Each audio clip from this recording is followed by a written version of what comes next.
할렐루야. 네, 반갑습니다. 지난주에 이어서 오늘 두 번째로 간증을 이어가도록 하겠습니다. 지난주에 잠깐 그 설명을 드렸습니다. 저는 일본의 LG화학의 동경지사장으로 있을 때 성령 하나님께서 찾아오셔서, 그냥 찾아오신 게 아니고 몽둥이를 들고 찾아오셔서 마구 두들겨 패고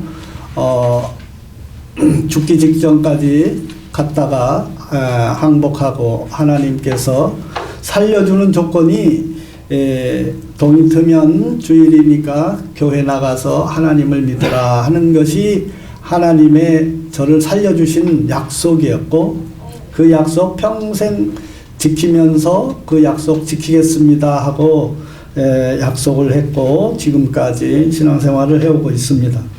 그런데 하나님께서는, 저희는 하나님을 미처 알지 못할 때라도 하나님께서는 저희 각 사람, 저와 여러분들을 만세 전부터 하나님의 자녀로 삼아서 너는 내 것이라 인쳐 주시려고 작정하셨어요.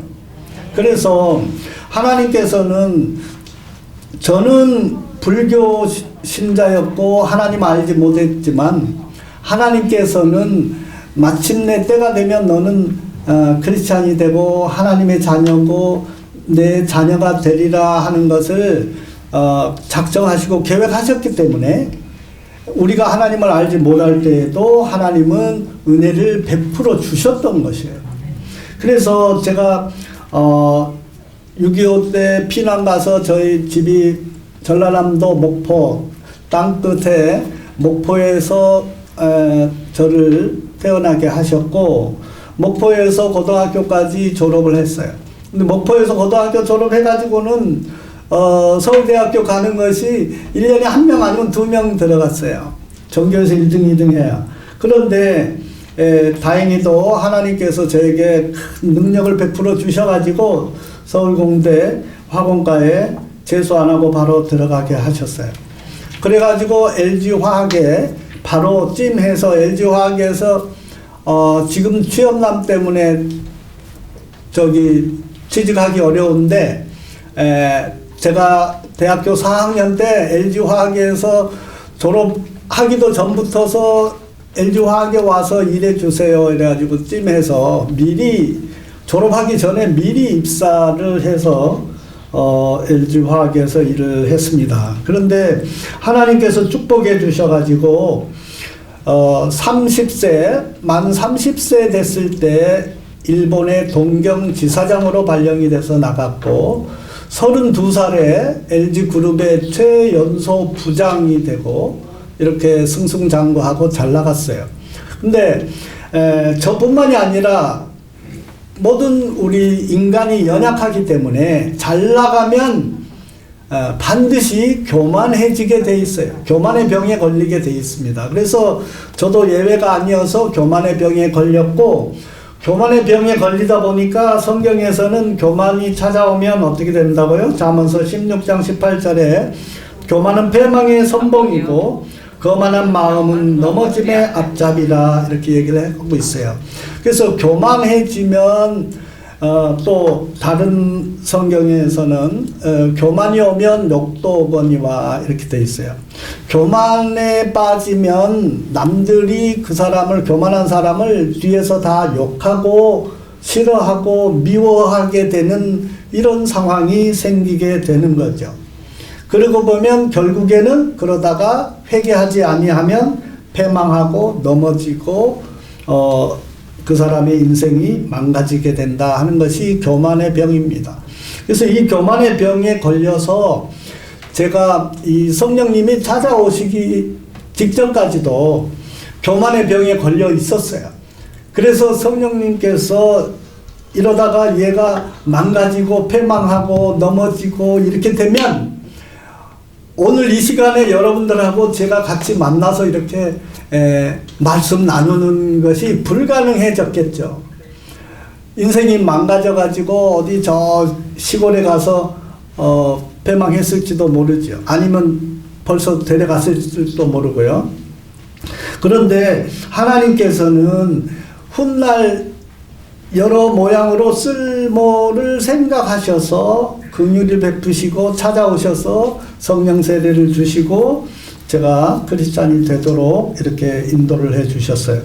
그래서 제가 크리스찬이 되고 나서 교회를 조금 나가고 나니까 목사님이 설교하시고 가르쳐 주시는데 우리 좋으신 하나님은 무소부재하시고 없는 곳이 없이 어디든지 다 계시고 무소부재하시고 그 다음에 전지전능하시고 모든 것을 다 아시고 모든 것을 할 수 있는 능력의 소유자이시다 이렇게 가르쳐 주셨어요. 그래서 제가 제일 먼저 이제 주님을 믿기로는 했는데 믿어지지가 않는 거예요. 진짜 정말 하나님이 살아 계시고 무소부재하시고 전지전능하시면 저를 미워하고 저를 욕하고 저를 시기 질투하고 하는 이런 사람들을 하나님을 시험하기로 했어요. 진짜 시험해 보려고요. 초심자 때는 하나님 믿음을 위해서 시험하는 거 하나님이 기뻐하시고 들어주셔요. 받아주셔요. 근데 3년 안에 그렇게 했을 때는 하나님이 미쁘시게 여기고 받아주시는데 그 이상 돼가지고도 하나님을 자꾸 시험하면 안 되죠. 하나님 시험하면 안 돼요. 하나님 시험하는 거는 성경에 11조만 시험해보라 그렇게 얘기를 하셨고 그 외에 하나님을 시험하는 거 안 됩니다. 그러나 어린아이와 같은 철부지의 이런 믿음으로 하나님 계신지 하나님 전지전능하신지 무소부재하신지를 알고자 시험하는 거 보여주세요 확인해 주세요 하는 것은 하나님이 받아주셔요. 그래서 제가 처음 저는 동경에 근무를 하고 있었고 한국에 있는 본사에 있는 많은 사람들이 저를 욕하고 미워하고 했던 사람들 저는 아무개 이렇게 알고 있지만 하나님이 이거를 다 알고 계신가 전지전능하신가 하는 것을 시험하기로 했어요. 그래서 하나님 살아계시고 전지전능 무소부재하시면 한국에 있는 저를 미워하는 사람들의 마음을 다 뒤집어서 그 사람들 마음을 변화시켜 주세요. 그러면 제가 하나님 살아계시고 전지전능하시고 무소부재하신 것을 제가 믿겠습니다. 다시는 하나님 의심하지 아니하고 시험하지 아니하고 하나님을 내 구주로 믿겠습니다. 이렇게 하나님께 기도를 했어요. 그리고 나서 일체 저는 제가 전화하거나 뭐 설득하거나 이런 것을 하지 않고 오직 기도만 했어요. 하나님 이거 해결해 주셔서 하나님 살아계시고 무소부재하신 거 저에게 알게 해주세요. 그렇게 기도를 했어요. 그렇게 기도를 하니까 3달이 안 돼가지고 저를 미워하고 질투하고 배 아파하고 했던 사람들이 한 사람 두 사람 전부 동경으로 전화 와가지고 내가 너를 왜 자네를 그렇게 미워했는지 몰라. 내가 미안해. 내가 그거를 전부 다 회개하고 돌이키는 이런 역사가 일어났어요. 그래서 정말 하나님께서는 내가 얘기를 안 해도 하나님께서 일일이 그 사람들의 마음을 다 파악하시고 전지전능하시고 무소부재하신 거죠. 저는 동경에서 기도를 했는데 한국에 있는 사람들 마음을 다 뒤집어 놓고 미워하는 마음을 돌이키게 하시고 다시 저를 좋아하는 마음으로 바꾸게 해 주셨어요. 이렇게 놀라운 체험을 하고 나서부터서는 하나님 살아계시고 전지전능하시고 무소부재하신 하나님이다 하는 것을 제가 평생 의심하지 않고 믿게 됐어요. 그래서 이 순수한 초심자의 이 믿음이 순수하게 자리 잡게 됐고, 그리고 나니까는 조영기 원로 목사님 이제 천국 가셨지만 조영기 원로 목사님이 그 당시에 1986년도에 86년, 87년도에 일본 1천만 구령 사업 이래 가지고 일본 선교를 엄청 열심히 빡세게 하셨어요. 그래서 1년에 몇 번씩 오셔가지고 일본에서 부흥성회를 인도하셨는데, 그때 조영기 목사님이 성회하는 날 첫날 아침 새벽에 일찍 일어나셔서 기도를 엄청 몇 시간 기도하셨다고 그랬어요. 몇 시간 기도하시고 아침 식사하시고 이제 성회 장소로 가는 스케줄인데, 그러기 직전에 저희 이강원 목사님이 조영기 원로 목사님한테 말씀드려가지고 우리 정집사, 그때는 서리 집사입니다. 정집사를 좀 안수기도 해주세요 이래가지고 간청에서 안수기도를 받았어요.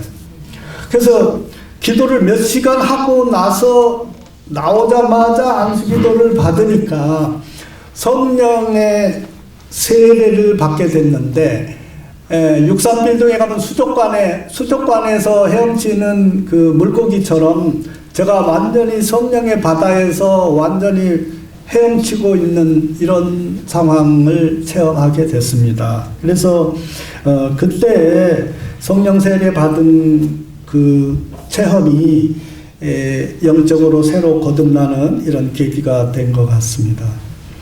그리고 나서 하나님을 이제 진짜 믿기로 작정하고 나니까 제일 먼저 구원하고 전도해야 될 대상이 우리 부모님이죠. 우리 아버님, 어머님을 빨리 연로하시니까 돌아가시기 전에 전도를 해야만 천국에서 우리 할아버지하고 3대가 만날 텐데, 우리 아버지, 어머니 전도하기 전에 돌아가시면 큰일이잖아요. 그래서 날마다 우선 1순위로 전도 대상자가 우리 아버지, 어머니예요. 그래서 기도를 날마다 간절히 기도를 했더니 얼마 안 돼가지고 하나님께서 저한테 예배 중에 기도하는데 네 손에 붙일 테니까 이제 전도하면 된다, 그렇게 확신을 줬어요. 마음이 뜨거워지고 할렐루야 해가지고 빨리 집에 와서, 요즘은 뭐 핸드폰으로 하고 뭐 다 하지만 옛날에 1986년 87년도인데 88 올림픽 하기 직전이었어요. 88년도 7월 달인데 그때는 집에 가서 국제전화를 해야 돼요. 개인 핸드폰 없는 시절이니까. 그래서 빨리 예배 마치고 집으로 쏜살같이 가가지고 국제전화를 해서 집에다가 전화를 했어요, 아버지한테. 이제 주 예수를 믿으십시오 그러면 아멘 하고 받아줄 줄 알았죠. 그래서 이제 기대에 부풀어가지고 너무 흥분해서 전화를 했어요. 전화를 했더니 내가 전도를 해야 되는데, 하나님 믿으라고 해야 되는데 그 말 하기도 전에 울고 불고 막 난리가 났어요. 초상집이에요. 그래서 무슨 일이냐 그랬더니 우리 부친이 병원에 갔는데 방광암 말기 4기의 진단을 받고 굉장히 큰 혹이 있어서 일단은 수술을 2주 후에 수술 날짜를 대학병원에서 잡았는데, 그 전에 다른 데로 전이 됐을 가능성이 매우 높기 때문에 수술은 하지만 나이도 있고 가망이 없을 것 같습니다, 그렇게 의사가 얘기를 하셨대요. 그 얘기를 듣고 이제 울고불고 초상집이 났어요. 그런데 장남인 저는 일본에 있으니까 부담 갈까봐 전화를 할까 하다가 못하고 있을 때는 거야. 근데 마침 전화가 오니까 이제 그 사실을 얘기를 해주는 거야. 그런데 정말 신기한 것이, 전화기를 이제 수화기를 들었으니까 오른쪽 귀에는 초상집이 나가지고 지금 죽게 생겼다 하는 얘기를 듣고요. 왼쪽 귀는 뻥 뚫려 있잖아요. 성령 하나님께서 내가 오늘 너한테 우리 아버지 전도해가지고 네 손에 붙인다고 내가 얘기를 했지. 그러니까 이거를 계기로서 볼모 삼아가지고 전도로 이끌어내라 이러는 거예요. 어느 쪽 얘기를 들어야 되겠어요? 성령 하나님 얘기나 들어야죠. 나는 성령 하나님 무조건 따르겠다고 했기 때문에. 그래가지고 전화로 갑자기 처음에는 저도 이제 슬퍼하다가 갑자기 돌변해서 호되게 꾸짖었어요. 아버님 잘 됐습니다. 이제 돌아가시는 것만 남았네요. 돌아가세요. 그러니까 막 불을 더 질르니까 더 열받죠. 불을 질러놓은 다음에 그러면 아버지 어머니 여태까지 절에 가서 그렇게 불공 드리고 공 드리고 시주했는데 절에 가서 부처님한테 이거 살려달라고 해보시라고 그랬더니 아이 그런 거는 말도 안 된다고. 말도 안 되는 거 알고 있어요. 부처님한테 해가지고 이거 방광암 고쳐주는 거 불가능하다고 얘기를 해요. 아 그러면 나하고 약속을 한번 하실래요? 내가 믿는 하나님, 나의 하나님은 방광암 고쳐줄 수 있어요. 만약에 내가 믿는 하나님을 같이 함께 저하고 같이 기도해서 방광암 말기를 하나님이 치료해 주시면 그날로 불교의 절에 가서 다 파하고 전부 다 교회로 등록하는 것으로 약속 하나 해주세요. 그랬더니 아 그렇게 간단하고 쉬운 거면은 살려주시는데 뭘 못하겠느냐 그렇게 하겠다 그랬어요. 아 그러면 됐습니다. 그러면 빨리 받아 적으세요. 그래서 우리 지금 계속 회개 기도하죠. 내가 하나님 알지 못하고 방황하며 살다가 지금 방황함 말기 돼서 죽음을 앞두고 있는데 만약 살아계신 하나님께서 긍휼히 여기시고 이 방황함을 치료해 주신다면 남은 여생을 열심히 하나님 섬기면서 살겠습니다. 아멘. 이렇게 해서 기도문을 적게 해서 받아 적고 그걸 들고서 어머니 아버지 두 분이 한국에는 교회가 발에 걸리게 많잖아요. 동네에. 그래서 제일 가까운 교회에 찾아가서 아침 7시에 시간을 똑같이 맞춰놓고 7시에 거기 가서 이 기도문을 100번이고 200번이고 읽고 또 읽고 마음에 감동이 올 때까지 읽다가 마음이 시원해지면 집에 가세요. 그랬어요. 2주일간만 그렇게 하라고 그랬어요.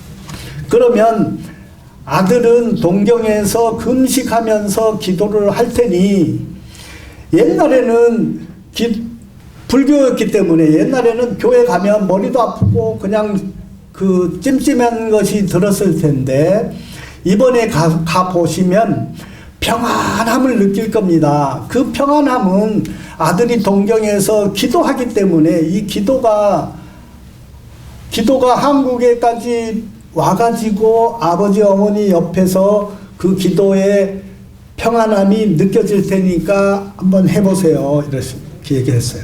그랬더니 알겠다고. 살려준다는데 뭘 못해. 지푸라기라도 잡죠. 그래서 그 종이에 쓴 거를 들고서 두 노인네가 할아버지 할머니가 새벽에 7시 되기도 전에 문을 두드려서 문 좀 열어달라 이래서 거기 들어가서 우리는 새벽기도 하지만 거기 전라남도 광주에서는 작은 교회니까 새벽기도도 안 할 때인데 문 열어달라고 그래서 가서 두 분이 제일 앞자리에 앉아서 우리 우재한 장로님처럼 제일 앞자리에 두 분이 앉아서 이거를 두 분이 계속 한 번, 두 번, 세 번 횟수를 세지 말고 이제 됐다라는 마음이 들면 집에 가세요. 그랬어요. 그렇게 하고 했더니 기도를 이제 그대로 하기로 했죠. 그리고 나서 이제 수화기를 끊고 나니까 현실로 돌아와서 겁이 덜컥 났어요.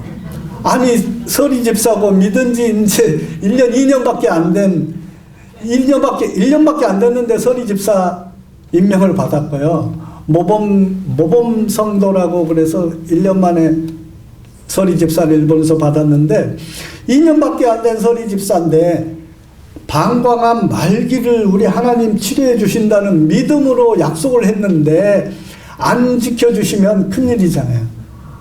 나만 큰일이 아니라 우리 아버지 이제 어머니 전도는 이제 끝난 거죠. 그러면 이제 영원히 천국에서 이제 못 만나는 이상가족 되게 생겨서 때를 쓰고 기도했어요. 하나님 이거 안 고쳐주시면 이제 전도도 못하고 우리 아버지 돌아가시면 나중에 영원히 헤어지는데 어떻게든지 불쌍히 여기시고 이거 살려주세요. 그렇게 매일 기도를 했어요. 그리고 일주일 정도 기도를 하고 나니까 걱정도 되고 겁도 나고 뭔가 변화가 있나, 손바닥만한 구름, 조각구름이 떴나 하는 것이 궁금하기도 하고, 그래서 이제 일주일 후에 다시 전화를 했어요. 그랬더니 할렐루야 할렐루야 하면서 다 나았다는 거예요. 그 전에 통증이 심했고 소변에 피가 막 섞여 나오고 심한 고통을 느꼈는데 통증도 없어지고 소변에 피도 안 나오고 자기 느낌이 다 나은 것 같대요. 그래서 정말 너무나 감사했고 일주일간 더 기도를 하고 예정된 2주일 후에 이제 수술하기 직전에 대학병원에 갔더니 이런 기적이 일어날 수가 있느냐, 도대체 어떻게 된 거냐. 그래서 우리 아들이 동경에서 기도하라고 그래서 내가 기도했고 우리 아들이 기도했더니 이렇게 다 나았네요. 그래서 확인하고 그날로 할렐루야 하고 절에 가서 이제 이름 써놓고 뭐 한 거 다 폐하고 우리는 죽을 때까지 여기 다시 올 일 없으니까 이제 다시는 안 오고 그 다음에 그날 오후에 그 기도하던 교회에 가서 등록하고 우리 부친은 그 이후로 7년 동안 건강한 삶을 사시다가 점심 드시고 오후 5시에 소천하셨어요. 그래서 7년의 그 생명을 연장해 주셨고, 그리고 7년 동안에 이제 하나님을 알고 믿음 생활하게 하셨고, 저희 모친은 명예권사로 지금 94세인데 아직 살아 계셔요. 그래서 장수의 복을 주신 것 같아요. 그래서 이렇게 이제 하나님의 은혜를 정말 체험하고 하나님을 의심하지 않고 믿고 나아가면 하나님께서 책임져 주신다 하는 것을 제가 깨닫고 배우게 됐습니다. 그리고 나서 얼마 안 돼서 저희 이제 처가 쪽에 전도를 해야 되는데 처가 쪽에서는 저희 집사람 바로 밑에 남동생 처남을 뒤집어 놔야 이제 처가 쪽이 전도가 되는데 처남을 위해서 기도를 많이 했어요. 처남하고 처남댁을 위해서.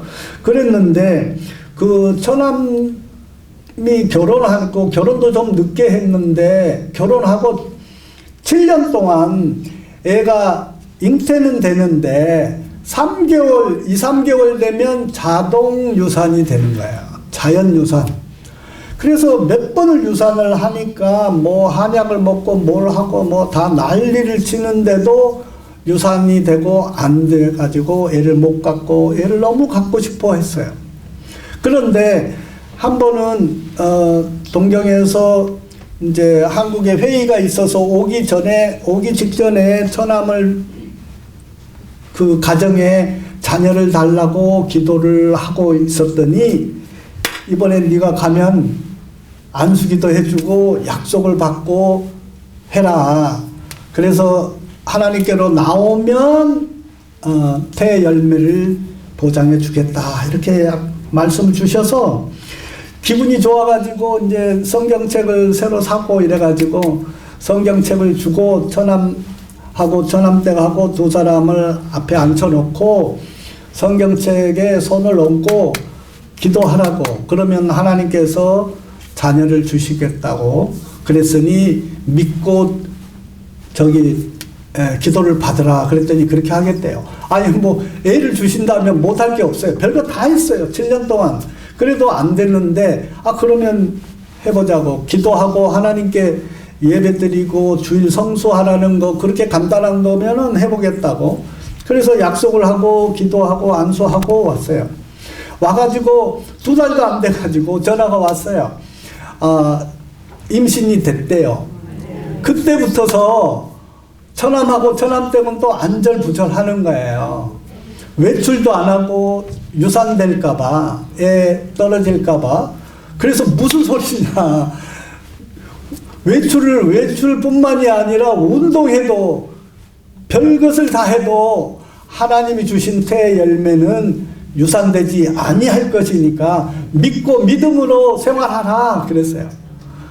그랬더니 그래도 불안해가지고 어쩔 줄 모르다가 이제 3개월, 4개월 되니까 유산이 안 되고 태가 건강하게 태아가 자라고 있어서 할렐루야 하고 진짜 믿음 생활을 시작을 한 거예요. 그랬더니 하나님께서 주신 선물로 그 자녀를 줬기 때문에 딸이었는데 그 딸이 굉장히 똑똑하고 총명한 딸을 하나님이 기왕에 주시면 하나님이 좋은 거 주셔요. 그래서 그 딸이 태어났는데 아주 총명해가지고 재수도 안 하고 서울대 치과대학 나와서 지금 치과 전문의가 됐습니다. 하나님께 영광 돌립니다. 그랬더니 하나님께서는 보너스도 주셔요. 하나님은 12광주리, 우리 10년이면 12광주리 하는데 하나님이 필요한 거를 채워주시고 플러스 12광주리가 남았다 그랬어요. 그래서 하나님이 행하시는 일은 항상 우리가 구하고 필요한 만큼 플러스 보너스가 12광주리예요. 12광주리를 더 주셔요. 그래서 제가 기도해서 약속해서 난 그 딸 밑에 보너스로 아들 동생을 주셨어요. 그 아들 동생도 서울대를 재수도 안 하고 갔어요. 근데 아빠 엄마는 서울대 꿈에도 꾸지도 못하고 2류 3류 정도 대학을 나왔어요. 그러니까 자기 자식이 서울대 재수 안 하고 간다는 거는 상상할 수가 없어요. 그거 하나님이 주신 거고 하나님의 선물이다 하는 것을 꼭 기억하고 중보하고 기도를 해주라 이렇게 얘기를 했습니다. 그렇게 해서 이 기적이 일어나고 나니까 저희 고모 그 아들 저하고는 고종 사촌 동생이죠.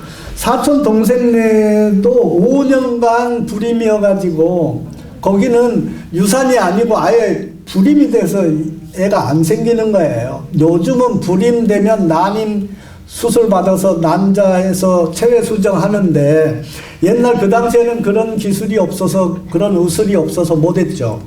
그래서 이 소식을 듣고 둘이 찾아왔어요. 고종 사촌 그 동생하고 그 부인하고 둘이 와가지고 형님 저희도 기도해 주세요. 저희도 기도해 주셔서 애 갖게 좀 해주세요. 그런데 그렇게 찾아온 것 자체는 믿음이 있었기에 그 믿음을 있었기에 원래 크리스찬 집안인데 우리 고모부의 모든 가족이 전부 다 크리스찬인데 이 막내 아들만 결혼하면서 하나님 떠났어요. 그렇기 때문에 애가 안 되는 거죠. 그래 나중에 이제 크리스찬이었기 때문에 옛날에 크리스찬이었기 때문에 다시 되돌아와서 하나님을 신실하게 믿겠느냐 하는 것을 약조를 받고 그렇게 하겠대요. 그러면 하나님이 왜 좋은 것을 주지 아니하시겠느냐.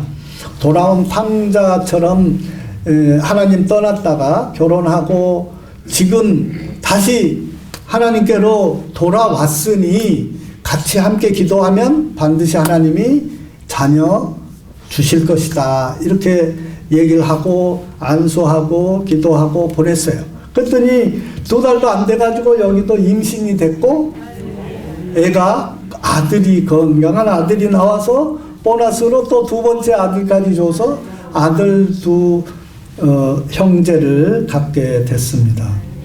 그래서 우리가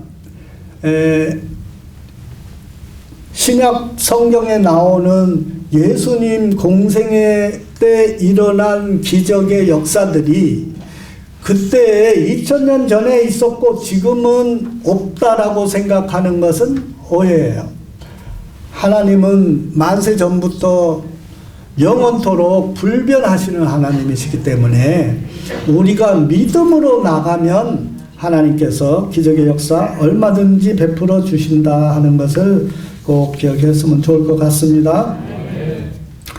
그래가지고 너무나 할렐루야 하고 이런 것들이 막 일어나니까 두 번째 교만은 영적인 교만이 찾아온 거예요.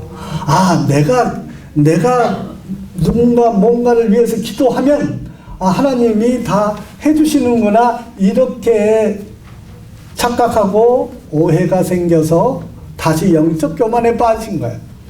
그로부터서 하나님께서는 저를 연단의 훈련소에 보내셨어요. 7년 동안에 7년 연단의 훈련소를 보냈는데 그 7년 동안에 깨지고 낮아지고 요나의 물고기 뱃속까지 들어갔던 요나처럼 그렇게 승승장구하고 30살에 동경지사장 32살에 부장 승진하고 했던 사람이 바닥으로 내려가게 하나님이 하셨어요. 그러면서 진정으로 네가 나를 사랑하느냐 나를 믿느냐 하는 것을 확인하고 또 확인하고 하기를 7년 동안이나 하셨습니다. 그래서 인생의 가장 바닥까지도 내려갔던 체험을 하게 됐습니다. 그때도 요나의 물고기 뱃속에서도 하나님 버리지 않고 믿는가 하는 것을 보신 하나님, 요셉이 감옥에 들어가서 억울하게 갇혔을 때도 하나님은 요셉이 원망 불평하지 아니하는가를 보셨고 술관원장 나간 다음에 2년의 시간을 더 지켜본 다음에 꺼내서 애굽의 총리가 됐어요. 마찬가지로 저의 경우도 7년이라는 거는 금방 졸업하는가 싶었더니 다시 또 확인하고 졸업하는가 했더니 또 확인하고 이렇게 확인을 하게 됐습니다. 거기에서 철저하게 교만이라는 것에 대해서 겸손으로 바꾸고 평생 오만한 자리에 서지 아니하고 교만함에 빠지지 아니하고 겸손한 삶을 살겠습니다 하고 다지고 한 것이 7년 동안 마음에 새기게 됐습니다. 그리고 나서 그 다음에 하나님께서 그 훈련소에서 꺼내주시고 1단계, 2단계, 3단계 이렇게 축복의 길로 이끌어 주셨어요. 근데 우리가 누구나 다 고난이 찾아오고 어려운 시기를 훈련소 담금질을 통과하게 되는데 그때 저에게 가장 은혜가 됐던 거는 하박국서. 성경 중에 하박국서는 평안할 때 잘 읽어지지 않아요. 찾지 않아요. 그런데 고난에 빠졌고 어렵고 힘들 때는 하박국서가 그렇게 은혜가 되고 두 번째는 욥기서. 그래서 욥기서하고 하박국서를 날마다 욥기서 보고 위로받고 하박국서 보고 위로받고 그러는 거죠. 하박국 포도나무에 열매가 없고 감람나무에 소출이 없고 밭에 먹을 것이 없고 우리의 양이 없고 외양간에 소가 없을지라도 이 구절이 절절히 지금 내가 처한 그때의 그 상황이었거든요. 그런데도 불구하고 하박국은 야훼로 말미암아 즐거워하고 구원의 하나님으로 말미암아 기뻐하노라 그랬어요. 이거를 배우게 하시느라고 하나님이 그 연단을 통과하게 하셨고 이 하박국 선지자의 믿음을 본받아서 좇아서 그 과정을 통과할 수가 있었습니다. 그래서 그리고 또 한 가지 고난이 왔을 때 정말 힘들고 어렵고 했을 때 하나님께 원망 불평 절대로 해서는 안 되고 하나님이 다 계획하고 뜻이 계셔서 마침내 정금같이 연단해서 쓰시려고 하신다 하는 것을 우리가 꼭 기억해야 될 것 같습니다. 그래서 그때 항상 믿음이 크게 위로받았던 말씀은 고린도전서 10장 13절 너희가 감당하지 못할 시험을 허락하지 아니하시고 시험 당할 즈음에 피할 길을 내사 너희로 능히 감당하게 하시느니라 이렇게 말씀하셨어요. 그래서 지금은 내가 감당하기 어렵고 불가능할 것 같지만 하나님께서 감당 못할 시험은 아예 처음부터 허락하지 않았다고 약속하셨기 때문에 지금 도저히 어렵고 힘들고 감당이 어려울 것 같지만 반드시 내가 감당할 수 있고 이겨낼 수 있고 통과해서 나중에 합격할 수 있다 하는 것을 믿음으로 받아들이고 고린도전서의 이 10장 13절의 구절이 정말 큰 위로가 되고 힘이 돼서 그 과정을 통과하고 넘어갈 수 있었다 하는 것입니다. 그 다음에 하나님께서는 우리에게 축복을 주시는데 반드시 먼저 하나님 나라와 그 의를 구하라 그렇게 얘기를 하셨어요. 마태복음 6장 33절 오늘 읽었죠? 우선순위가 바뀌는 경우가 너무 많아요. 먼저 하나님 나라와 의를 구하면 그러면 그 다음에 너의 모든 것을 더해 주신다 이렇게 약속하셨어요. 이거는 진리입니다. 변치 않는 진리예요. 반드시 먼저 하나님 나라와 의를 먼저 구하면 그 다음에 내가 필요로 하는 것들을 하나님이 다 더해 주신다 이렇게 약속을 하셨습니다.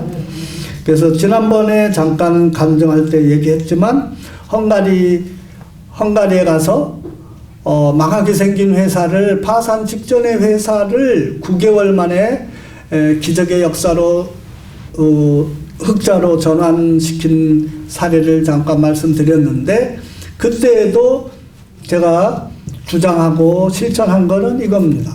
먼저 하나님 나라와 그 의를 구하라고 그랬어요. 그래서 헝가리에 가서 첫 부임하자마자 크리스찬 수소문회에서 몇 사람 자기 집에서 가정 예배 드리고 하는 이런 크리스찬 몇 명을 모아가지고 신우회를 만들어서 부다페스트 헝가리 최초의 신우회를 결성하고 매주 수요일 날 점심때 기도하고 찬송하고 그렇게 했더니 먼저 하나님 나라와 의를 구했더니 하나님께서 내가 구할 바 내가 절실히 회사를 살려내야 되는 그 헝가리 회사의 경영에 모든 것을 관여하시고 함께 하셔서 9개월 만에 흑자 전환하는 놀라운 역사를 이루게 하셨습니다. 또 그거를 계기로 스위스 다국적 기업 CEO로 스카웃이 돼서 갔을 때도 지난번에 잠깐 간증했죠. 첫날 취임하자마자 제가 뭐라고 얘기를 했어요? 제가 여기 왜 온 줄 압니까? 그랬더니 스위스 그룹 회장이 우리 회사 어려우니까 살려달라고 보냈지요. 이렇게 답했어요. 그것도 맞지만 100점이 아닙니다. 그랬어요. 100점의 답은 나는 크리스찬이고 하나님이 여러분들을 긍휼히 여기시고 불쌍히 여겨서 IMF 때 다 실업자가 되고 직장 잃고 생활이 어려워지는 것을 불쌍히 여기시고 이 회사를 살리고 우량기업 만들어서 여러분들의 삶을 축복하시려고 작정하셨고 그 일을 누가 책임지고 이 일을 할까 하고 찾던 중에 LG그룹에서 잘 하고 있는 정충 씨를 불러다가 여기서 네가 이 일을 맡아라 하고 명령하셔서 저는 순종하고 이 자리에 섰습니다. 그러니 오늘 이후서부터서는 우리 회사 망한다 하는 부정적인 생각 절대 하지 마시고 우리 회사가 우량기업 된다고 생각하고 오늘부터 영어 공부하세요 그랬어요. 외국계 회사니까 영어를 하면 전 세계에서 활약할 수 있고 진출할 수 있고 그 활동의 무대가 넓어지기 때문에 영어 공부하세요 그렇게 했어요. 그렇게 했더니 하나님께서 들으시고 그때 함께 하시고 저의 작은 믿음을 보시고 하나님께서 6개월 만에 흑자로 전환하는 놀라운 기적의 성과를 보여주셨어요. 제가 먼저 하나님 나라와 의를 구했죠. 그리고 믿음으로 의심하지 않고 말로 선포했어요. 조영기 원로 목사님 4차원 영성의 원리, 정말 중요한 원리입니다. 믿음으로 믿고 꿈꾸고 우량기업 된다는 것을 꿈꾸고 말로 선포했어요. 우리 회사 우량기업 됩니다. 이렇게 얘기를 선포했어요. 말의 권세는 대단히 하나님이 책임져 주셔요. 우리가 믿음으로 말로 선포하면 하나님께서 그 다음에 책임지시는 거예요. 하나님이 하시는 거예요. 그러면 반드시 놀라운 기적의 역사가 수반돼서 따라온다 하는 것을 꼭 기억했으면 좋겠습니다.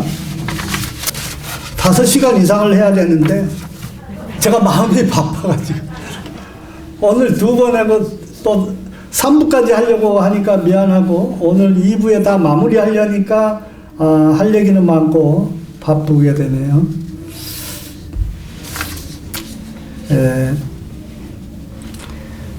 그 다음에는 하나님과 우리 동행하는 삶에 대해서 좀 얘기를 하려고 합니다. 우리는 하나님께 주여 주여 이렇게 외치고 날마다 우리는 주여 하고 기도해요. 주여라고 주님을 주인이라고 우리가 인정하고 기도하는 순간 우리는 뭐가 돼요? 하나님의 종이 되는 거죠. 목사님만 주의 종이다 이렇게 생각하고 나는 아닌 것처럼 하면 안 돼요. 주여 하고 기도하는 모든 자들은 하나님의 자녀고 또 하나님의 종이다 하는 것을 인정하는 거예요. 그래서 우리가 하나님의 종이고 주인이 아니면 나의 삶의 주인은 하나님이시고 나는 하나님의 종이다 하는 것을 우리가 망각하지 않아야 되는 거예요. 그게 잘못돼가지고 축복을 못 받고 기도해도 하나님이 응답해 주지 아니하는 것 중에 제가 생각할 때는 80% 90%는 내가 주인처럼 삶을 살고 있어서 축복을 못 받게 된다 하는 것을 저는 굉장히 안타깝게 생각을 해요. 우리가 자동차에 비유를 했으면 좋을 것 같아요. 자동차에 보면 운전석에는 페달이 있어요. 브레이크 페달, 악셀레이터 페달이 있고 그 다음에 좌회전, 우회전 하는 핸들도 있어요. 그런데 조수석에 보면 아무것도 없어요. 조수석에 탄 사람은 그저 운전석에 탄 사람이 운전해서 가는 대로 그냥 같이 함께 갈 뿐이에요. 이 사람이 좌회전 우회전 할 수도 없고 브레이크 페달 밟고 멈출 수도 없고 악셀레이터 페달 밟고 속도 내고 갈 수도 없는 것이 조수석에 탄 사람이죠.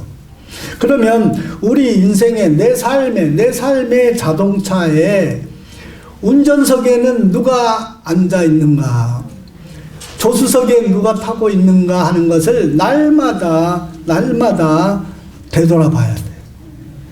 그래서 성령님께 운전석을 내드리고 나의 주인이시고 나의 하나님께서 운전석에 좌정해 주셔서 내 삶을 운전해 주세요. 내 삶을 인도해 주세요. 이렇게 맡겨드리고 나는 조수석에 앉아서 그분이 인도하시는 삶의 코스대로 나는 따라서 순종해서 따라갑니다 하는 것이 동행의 삶이에요.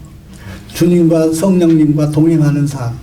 그런데 많은 경우에 제 자신도 날마다 되돌아보고 회개하고 또 잘못했습니다 하고 하기를 반복하고 있어요. 우리 인간은 너무 연약하기 때문에 자아가 살아나요. 사도 바울이 날마다 살아나는 자아를 십자가에 못 박아 죽고 그랬는데 저도 아침에 날마다 제 자신을 십자가에 못 박아 죽이고 그 다음에 하루를 시작하는데 그럼에도 불구하고 중간에 또 자아가 살아나서 내가 주인처럼 행동하는 이런 경우들이 많이 발견됩니다.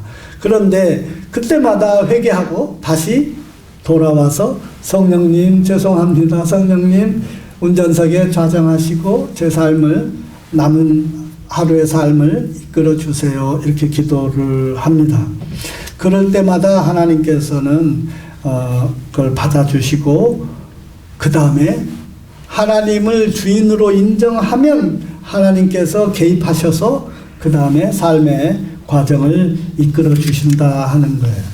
근데 우리가 주인처럼 행동하고 우리가 마음대로 결정하고 우리가 주인처럼 하게 되면 그러면서 또 기도는 주여 하고 또 기도를 해요.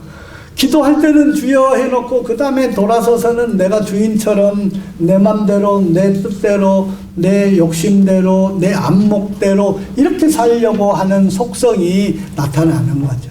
그래서 우리가 이러한 속성을 날마다 못 박아 사도 바울처럼 죽이고 성령 하나님을 모셔서 성령 하나님 이끌어 주세요, 인도해 주세요 하는 삶으로 나아갔으면 좋을 것 같습니다. 그리고 마무리하기에 제가 크리스찬이 되고 난 다음에 한 가지 습관을 갖고 있는 게 있습니다. 하루에 알파의 기도와 오메가 기도를 하고 있어요. 알파 기도는 첫 시작 기도예요. 그래서 눈이 뜨면은 눈 뜨자마자 엎드려서 침대에서 내려오기 전에 알파 기도, 하루의 첫 시간의 기도를 하는 거예요. 첫 시간의 기도는 그날 하루를 나를 못 박아 죽고 내 안에 살아계신 성령 하나님께서 하루의 삶을 이끌어 주세요 하는 의탁 기도예요. 의지하는 기도, 알파 기도고요. 그 다음에 오메가 기도는 하루를 마감하고 자리에 들고 이제 하루를 다 마치고 잠자리에 들기 전에 침대에서 다시 엎드려서 오메가 기도를 하는 거죠. 오메가 기도는 하루를 돌아보는 반성과 회개의 기도가 들어가고요. 그 다음에 하루의 삶을 되돌아보면 이것도 감사하고 저것도 감사하고 감사거리가 많이 있어요. 그거를 다 감사하고 하나님께 감사를 영광을 돌리고 그리고 나서 마지막에는 숙면, 잠을 주관하시는 분은 하나님이세요. 그래서 하나님께 숙면을 해달라고 기도를 하고 다시 누워서 잠을 청하면 3분도 안 돼서 깊은 잠에 들어가서 잠을 자고 있습니다. 그래서 이 첫 알파의 기도와 오메가 기도는 정말 중요한 것 같아요. 그래서 이미 하고 계신 분은 소천할 때까지 하시고 아직 알파 기도, 오메가 기도를 안 하신 분은 내일 아침부터 아니 오늘 저녁부터 오메가 기도부터 시작을 하셔서 꼭 하셨으면 좋을 것 같아요. 하나님이 첫 열배 굉장히 중요하게 여기시고요. 또 마지막 엄청나게 하나님 중요하게 여기십니다. 그래서 이 오메가 기도를 하시면 수면제 안 먹어도 잠 잘 주무시고 하나님이 밤새도록 지켜주시는 그런 하나님의 품 안에서 잠을 자실 수가 있을 것입니다. 그래서 꼭 알파 기도, 오메가 기도 이렇게 습관을 들이시고 하셨으면 좋을 것 같아요. 근데 제 삶을 통해서 이거 너무 중요하고 좋아서 가는 데마다 제가 그렇게 권면합니다.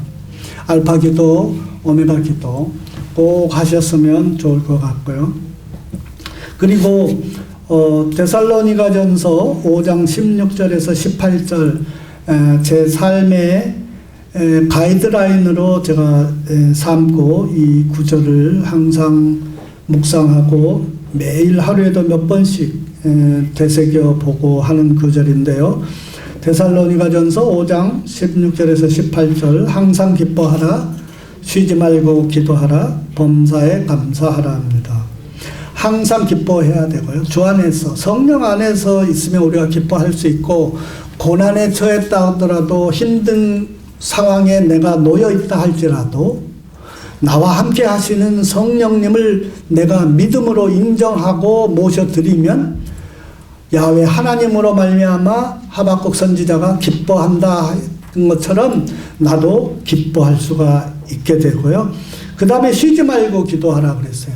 그래서 여기서 우리 신업인연합회 우리 회원님들 하루에 20번 이상 기도하신 분 있나요? 하루에 50번 기도하신 분 손을 안 드셔요. 항상 기도하라 그래요. 쉬지 말고 기도하라 그랬는데 하루에 20번, 30번 해야 돼요. 그런데 우리는 기도를 정식으로 주여 하고 막 정식으로 하는 기도, 이것만 기도로 생각을 하는데 하나님께서는 수시기도를 기뻐하세요. 수시기도. 밥 먹을 때 하고 뭐 이제 기도 시간에 기도하고 예배 시간에 기도하고 이런 정식 기도 말고 수시기도를 하나님 기뻐하세요. 우리 조영기 목사님한테 배운 수시기도지만 조영기 목사님 돌아가시기 전에 강대상에 올라가실 때 말씀 등단하실 때 어떻게 하셨어요? 조영기 목사님이 성령님 이제 등단합니다. 성령님 올라갑니다. 성령님 이제 설교 시작합니다. 성령님 이제 마쳤습니다. 그렇게 기도하셨어요. 그게 수시 기도예요. 우리가 배웠는데 삶의 실천을 안 하고 있었던 거예요. 그거 하셔야 돼요. 그러면 예배 한 번 하는데도 5번 정도는 기도하시는 거죠. 수시 기도했어요. 5번. 그 다음에 하루를 생활하는데 그렇게 하면 하루에 20번, 30번, 50번 기도하는 거예요. 0.1초 기도예요. 기도는 하나님과 나와의 영적 호흡이거든요. 영적 호흡이에요. 숨 쉬는 거예요. 그래서 하나님 저 갑니다. 하나님 이제 운전 시작합니다. 하나님 안전하게 운전하게 해주세요. 하나님 뭐 해주세요. 하나님 이제 가십시다. 이렇게 얘기를 하시는 거예요. 이게 수시기도예요. 이거 꼭 하셔야 돼요. 그래서 우리가 운전대도 없고 페달이 없지만 조수석에 앉았지만 운전석에 앉은 하나님 성령님을 인정하고 그분에게 0.1초, 2초의 고백이 말씀드리는 것이 기도고 하나님께서 기뻐하셔요. 하나님을 우리가 하루에도 20번, 50번 이렇게 인정하고 모셔드리고 그분께 뭔가 얘기를 하는 것에 대해서 하나님은 굉장히 기뻐하신다 하는 것을 꼭 기억하시고 이 수시기도를 생활화했으면 좋을 것 같습니다. 수시기도를 해서 하루에 제가 20번 이상 기도하냐고 물었지만 20번 간단하지요. 저는 40번, 50번 하루에 기도하고 있습니다. 이런 고백이 나왔으면 좋을 것 같습니다. 다 그렇게 약속하시고 수시기도로 하루에 20번, 50번 기도하는 여러분이 됐으면 좋겠습니다. 기도하겠습니다.